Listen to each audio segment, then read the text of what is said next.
हर साल में मन करता है यहाँ आने को। बिल्कुल।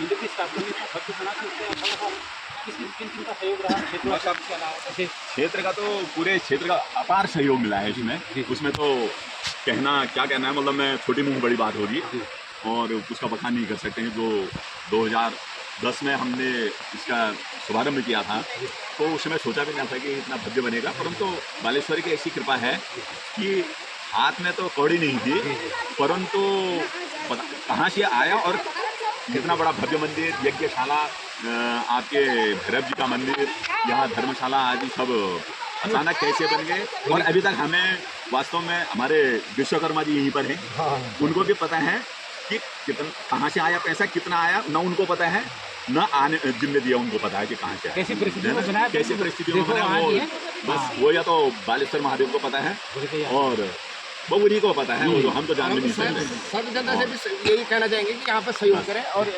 और भव्य रूप देने का काम करें। यहाँ पर की तो जो शक्ति है इसके बारे में यहाँ के जो लोग हैं उनकी तो बात अलग है, पर जो बाहर के लोग हैं, मैं बीच में हल्द्वानी गया था तो यहाँ पर चकर गांव में एक गुरुजी रहे बालादत्त उप्रेती जी, तो वो कह रहे थे मतलब वहाँ पर जो शिवालय मशमोली महादेव है, क्योंकि मशमोली महादेव से ये जाना जाता है, तो बालेश्वर महादेव नाम है यहाँ पर का। तो कहते थे मैं एक बार गांव से आया 10-12 किलोमीटर पैदल चलने के बाद, उसके बाद मुझे गांव की शादी में जाना था उदयपुर, तो आकर के मेरी हालत ख़राब हो गई थी। मैं चकर गांव से नीचे उतरा हूँ, नीचे उतरने के बाद जब शिवालय पर मैं पहुँचा मेरी हालत नहीं थी जान ले, और मैंने वहाँ बाहर से हाथ जोड़े, पूजा पाठ तो क्या करता मैं, और मैंने कहा हे भोले बाबा मेरे को पहुँचा दो। कह रहे हैं मैं उस चढ़ाई में चढ़ा, उसके बाद तो मेरे पाँव का दर्द, मेरी थकान पता नहीं कहाँ गई। मैं वहाँ से उदयपुर गया और सुबह फिर उदयपुर से चकरगांव विद्यालय आया और मेरे को कोई थकान नहीं थी। तो और ऐसा है।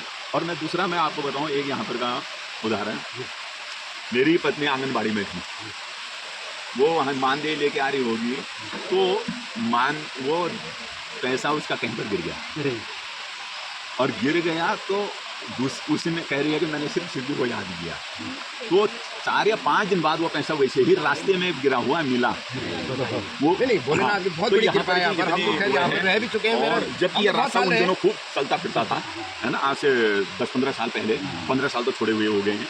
तो यहाँ पर की और बाकी तो खैर कहना ही क्या है, हम तो साथ रहे हैं यहाँ पर भोलेनाथ की बहुत बड़ी है कि भोलेनाथ की तो कृपा है। इसके साथ साथ जो भैरवनाथ जी है ना, उन्होंने ये सुना है कि भाई किसी को अगर रात हो गई या कोई अकेले पड़ गया तो वो पूरा रात जो है साथ देते हैं और घर तक पहुँचाते हैं।